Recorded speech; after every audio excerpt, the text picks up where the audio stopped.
Hi Bisshhh'ss, 'tis I, Chlois, aka Mini Bish on Insta, and today I am doing an acrylic layover instead of builder gel. So I thought I would film this for y'all, and because, okay, so I'm using a Kiara Sky number 10 Kolinsky brush, but I'm also going to be building out a nail because one broke. So I figured I would show y'all how I do that too. So I'm actually showing y'all how I'm going to be doing this on my right hand. Because I am right-handed, I figured, well, I'll show them how I just how this goes over applying it with my left hand. So I am buffing my nails and just getting rid of all of my shine and oils. And then I'm going to go in and dust off that debris. And then I'm going to dehydrate. And I'm also using the Kiara Sky Monomer, which is in that little dappin dish right there. I got that off of Amazon and I love it. That little diamond top purple part goes in, so you don't have to dump out your liquid or anything or think it's going to dry out. It will stay wet. It won't dry out if you put that little lid on it. And then I'm also going to, so I'm going to prep my brush here, just get it all liquid up, however you want to say it. Guys, it's first thing in the morning. I switched things up over here and I decided, oh, let me do my voiceover at 5:30 in the morning. Yeah, I don't know how good that is. It's either 9:30 at night or 5:30 in the morning. So, yeah. So I just put my powder in its lid to keep this, to keep it face me. If your jar is super full of powder, it will not lean, it will spill. So just keep that in mind. And this is iGel Beauty Clear that I'm using. And so here, I'm going to do this in slow motion for y'all to see just how I pick up a bead. I like to work with my acrylic more on the liquidy side, only because I'm still not great at it. And if I put it more on the side that it needs to be on for consistency, it can still sometimes dry out too fast for me, and then I end up with bumpy, lumpy nails. Whereas if I just go with a thinner, wetter bead of acrylic, it's just a lot easier to smooth out, and I don't have weird lumps and stuff, even though I might have to build it up a little bit more. So I am just patting that on. I like to place mine in the middle of the nail and work out from there. And so here, I am going to start cleaning up around my cuticle. You want to do this because if the acrylic gets on your nails, well, one, it can cause contact dermatitis. It's an allergen. But it can also create lifting and such because you have it on your skin and not just adhered properly to your nail. So I am checking everything out over here, and I realize that I need another bead or two. So here's what we're doing. Here's where I'm slowing this down for you. I'm dipping my brush in my monomer. I am sliding it from the end of the base of the brush to the tip to get pretty much all the liquid out. I'm flipping my brush over, or using the side that I did not drain the liquid from. So I drained it from the right side and I used the left side to pick up the bead. And vice versa in draining. Whatever side you drain your brush against your jar on, be sure to flip it over before you dip it in powder and use the wet side to put in the acrylic. Because if you use the side that you drained, you will have a very dry bead. You still need some liquid in there to be able to pick up the bead of acrylic, and so you want to make sure that you're using the wet side. So here I'm going to show you again. I'm draining right there. I'm actually going to drain a little from the other side, and then I use this. So what I did here was, because when I drained it the first time, I only went to half of the brush. I started at the very base of the brush and went halfway to the tip, so there's still liquid in the tip. Then on the other side, when I drained it, I drained the whole side of the brush and went back to the original first side and used that to dip in the acrylic, because I needed that small of a bead, because we were just using that bead to fill in a very, very, very tiny spot next to my thumb, like a very, very tiny spot on the side of my thumb. We were using it, so I needed a very tiny bead. So I did drain both sides of the brush, but one I did not drain all of the way. And then here I am just showing y'all again, putting that bead in the middle of my nail. I do usually like to work from the sides then to the middle, because if you start right in the middle and try and bring that down, you're pushing all of that acrylic to the sides of your nail, and that just causes flooding, and it's going to be harder to clean up. So if you start on the sides and try and spread that out first, and then everything kind of goes to the middle, you just have an easier time with that. So just keep that in mind too. Like if you start right in the middle, you're going to push everything that you placed on your nail right out to the sides of your sidewalls, and they will get flooded depending on the size of your bead and the consistency of it. So just, you know, this does take, like, for me anyways, if you do this and using acrylic and such and all the stuff and get it on the first try, kudos to you. You are amazing. But for me, this has taken some practice, and I'm still not 100% good at it. So, you know, but on this nail, I did need to build up my tip just a little bit more, because it was like looking really flat and thin. So you will see that I do put like an extra 2 beads there at the tip of my nail. And on one of them, I blended it going up the nail. You want to make sure that you're blending your beads like even outwards to the side, wherever. Just make sure you're blending it in with the rest of the acrylic. That way you don't have any weird ledges or bumps or anything that you just creates extra filing. So if your application, the better your application, the less hard and work you have to put in filing.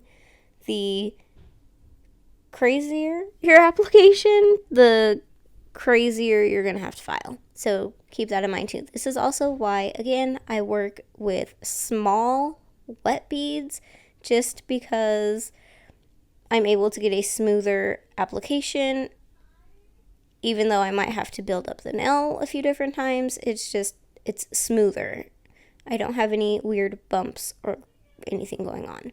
And so, again, and like I'm doing here, if your acrylic is starting to dry out and you're noticing like some bumps or something that you need to blend or whatever, you can re-wet your brush and just go in with a wet brush back on your nail, no acrylic, and try and manipulate it.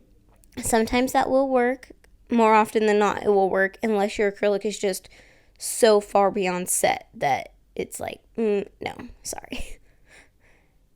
So, I'm sorry about my voice, guys. Like I said, I decided to do this first thing when I woke up. And so there, I'm also going to tell you, like, you clean around your skin right there, like I did, and then you'll see that I patted the acrylic down again, because sometimes, depending on how wet and thick and everything it is right there at the sidewall, cleaning up your cuticle around your skin like that will create a little bit of a ledge, depending on how far in your brush goes into, like, the nail. And so that's what I was doing there, was just kind of patting that ledge back down to just make it softer and like blend back into the nail where I needed it to, after cleaning up the cuticle. So, and then we've got our little pinky here. This is just, you're going to want smaller beads again because smaller nail surface. And that was it on my pinky. I did skip my ring finger just for the purpose of time, but I wanted to show y'all the pinky because it is smaller. So it's not, well, it is the same like process. You just want smaller beads. So, and then, see, I'm just re-wetting my brush, help clean up that cuticle.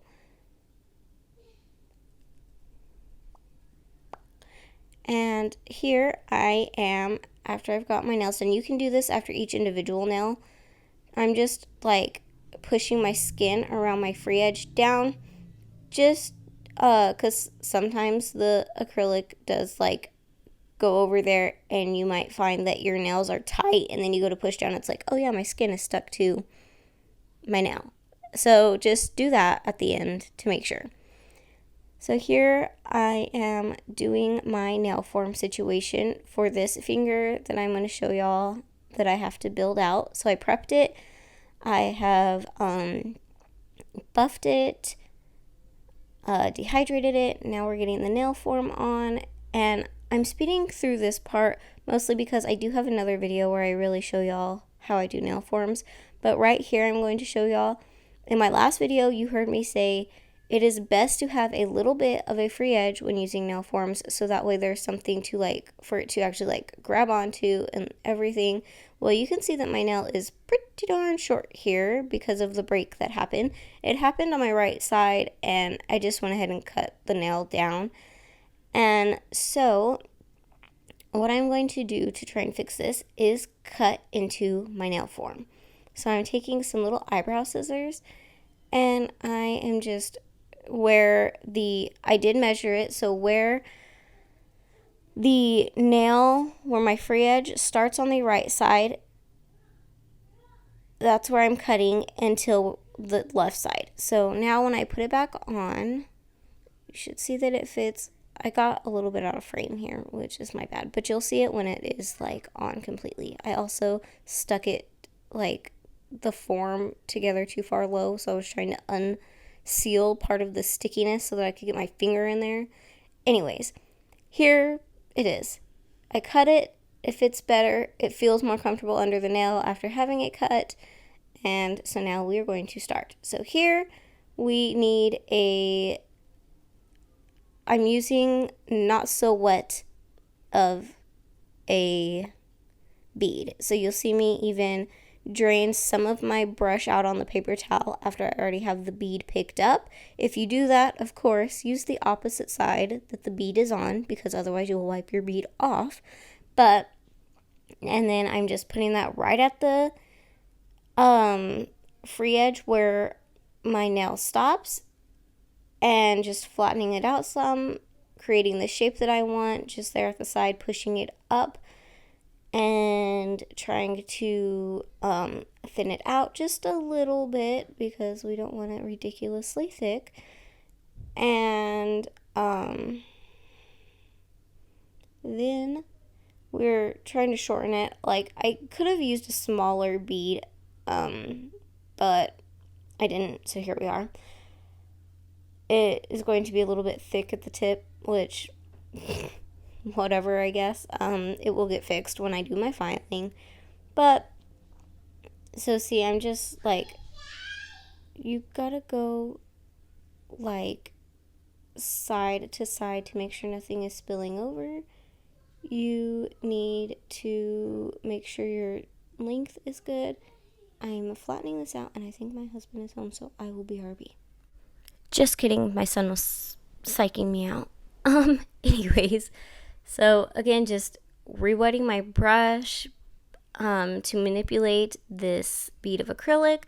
I am trying to actually shorten it off here and just cut some of that acrylic at the tip down because I do like me some long nails and such, but my nails are short right now and I don't want just one long nail looking like I do drugs. So yeah, we're not going for that look today. So I'm gonna just shorten that sucker right down while this is still wet so I can not have as much filing to do when it comes to it.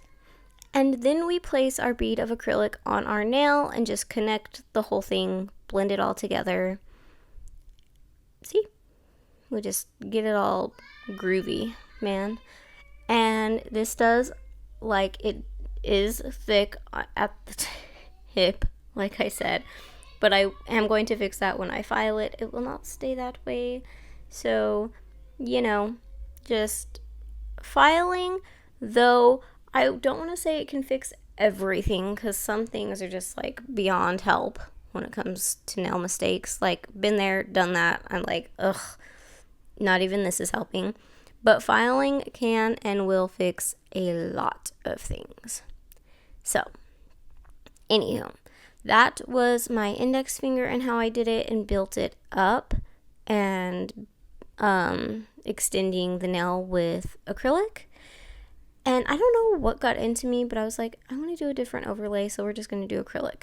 So here I'm going to show you this one finger on my left hand and how I did this with my right hand, like just easy peasy lemon sleazy. What? Lemon squeezy. What? I'm over here with a sleazy lemon. Oh my god. Oh my god. Oh my god. I can't believe I just said that. Well, okay. Anywho, that was my first bead on my thumb. Now I'm just building that sucker up and continuing. You guys, I am so sorry. I haven't even had coffee yet.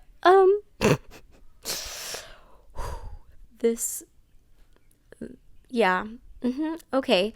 So we're just, again, super easy when it comes to this hand for me. I'm showing you that is the noise you need to listen for to know that your acrylic is set. Then we have that little extra from when I was cutting off tips, and I just ripped it off because it was too thin to even have to cut. So here we are. This is what I'm looking like. A whole lot of filing will not be having to happen, so I'm not going to show it. It's just not important. Like, there's literally the only filing that's really going to be a big issue is going to be that index finger, and it's not a big deal. Because of the thinness, I was able to get it taken care of with not a whole lot of filing. So this is my layover with acrylic. I hope you guys enjoyed this video, and I will catch y'all in the next one. Bye, bitches!